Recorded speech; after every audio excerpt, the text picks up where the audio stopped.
बताओ मुझे हवा, क्या हुआ है? एक लड़का था जो हर लाइव शो में मुझे पैसे भेजा करता था। हम दोस्त बन गए थे। अच्छा दोस्त। वो मिलना चाहता था मुझसे और एक दिन हम मिले। मैं उसकी गाड़ी में बैठी। मुझे लगा था कि वो मुझे कहीं बाहर ले जाएगा, लेकिन उसने ऐसा नहीं किया। गाड़ी जब सिग्नल पर रुकी तो मैं उतर कर भागी। बहुत डर गई थी। बाद में मुझे अजीब अजीब ऑफर्स के मैसेजेस आने लगे। ऐसी बातें लिखी होती थी कि बता नहीं सकती। ठीक है, भूल जाओ उसे। मुझे यकीन है कि अब तुम अपना अकाउंट डिलीट कर दोगी उस ऐप से। पहले ही कर दिया है मैंने। बहुत शर्मिंदा हूँ। आपकी बात नहीं मानी।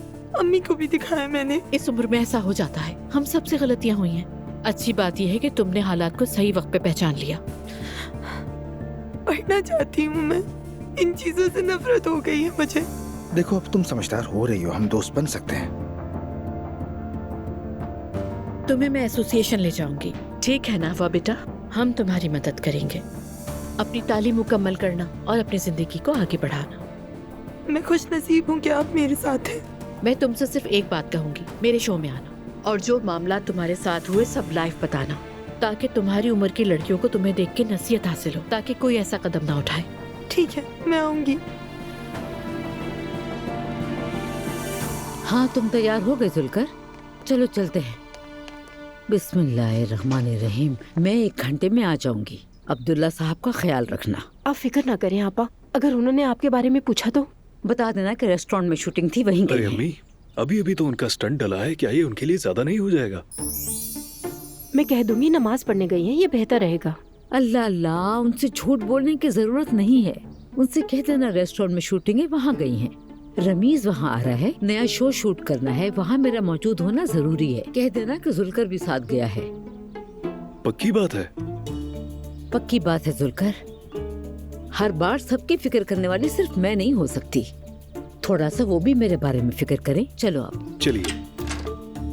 बिस्मिल्लाहिर्रहमानिर्रहीम। हेलो नायला, मेरे पास तुम्हारे लिए अच्छी खबर है। चलिए, कुछ तो खुशी की खबर सुनने को मिलेगी मुझे।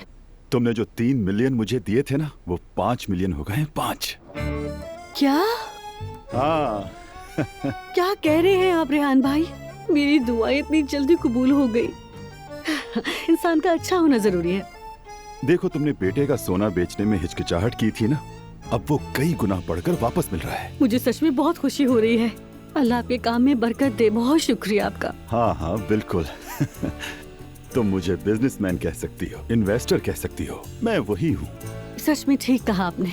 एक बात बताऊं, ये 5 मिलियन लगा दें अगर, तो 10 मिलियन वापस मिलेंगे। क्या कहती हो? हाँ, आप ऐसा चाहते हैं? बिल्कुल नायला, बिल्कुल।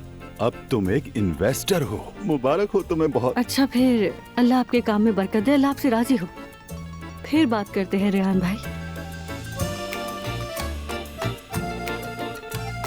अब मुझे किसी की जरूरत नहीं होगी। फिक्र ना करें, मेरी दोहरी शख्सियत नहीं है।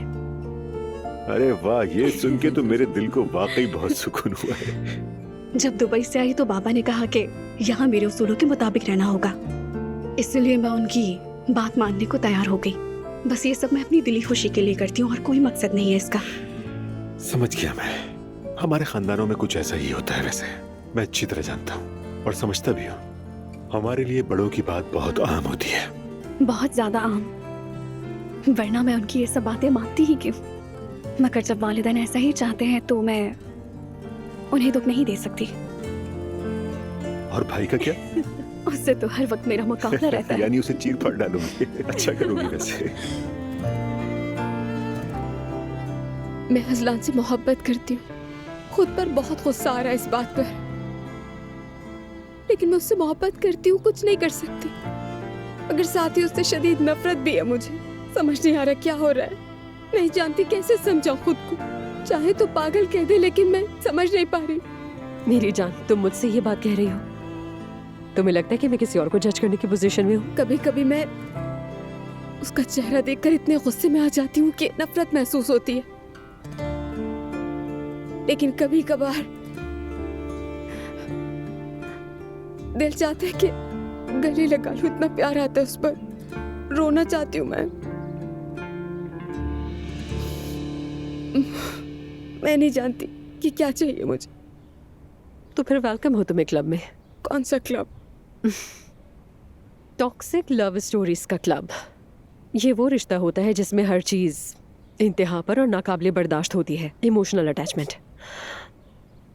इसका फायदा ये होता है कि खाना पीना खत्म हो जाता है और बंदा स्लिम हो जाता है। खाला मैं मजाक नहीं कर रही, प्लीज मुझे समझने की कोशिश करें। मेरी जान दुआ, अगर मैं तुमसे ये कहूँ कि अपने दिल की सुनो तो ये तुम्हारे साथ ज्यादती होगी। देखो मैंने ऐसा किया और देख लिया ना क्या नतीजा निकला। लापरवाही अच्छी नहीं होती हमेशा, ये समझ लिया है मैंने। समझ नहीं आ रहा, अगर तलाक से इनकार किया तो क्या होगा? अजलान मूरी आदमी फिर बदल जाएगा। वो बार बार कह रहा है कि चली जाओ, शायद वो मुझसे छुटकारा हासिल करना चाहता है, लेकिन अगर मैं चली गई तो खुद को माफ नहीं कर पाऊंगी। दुआ, तुम अब उन सब बातों को भूल जाओ, ठीक है ना? इतनी गहराई में मत जाओ तुम वो सब कुछ कैसे भूल सकती हो जो तुमने उस घर में अकेले झेला है? अगर तुम्हें नया सफा पलट कर पुरानी चीजों पर लड़ना ही है, जैसा कि टॉक्सिक रिलेशनशिप्स में होता है, तो छोड़ दो ये सब। दुरुस्त कह रही है।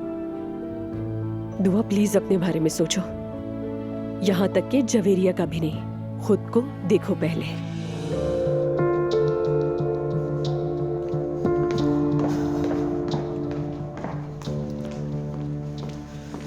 अस्सलाम वालेकुम। वालेकुम अस्सलाम, खुश आमदीद। यहाँ पे पिछले दिनों एक लड़की काम करती थी, आयशा नाम था उसका, उसे ढूंढ रही थी मैं। आयशा, एक मिनट रुकिएगा। आयशा को जानती हो तुम? आयशा शमशेक की बात कर रही हैं? क्या आयशा शमशेक की बात कर रही हैं आप? शायद यही हो, मुझे पूरा नाम नहीं मालूम। एक मिनट में देख लेती हूँ।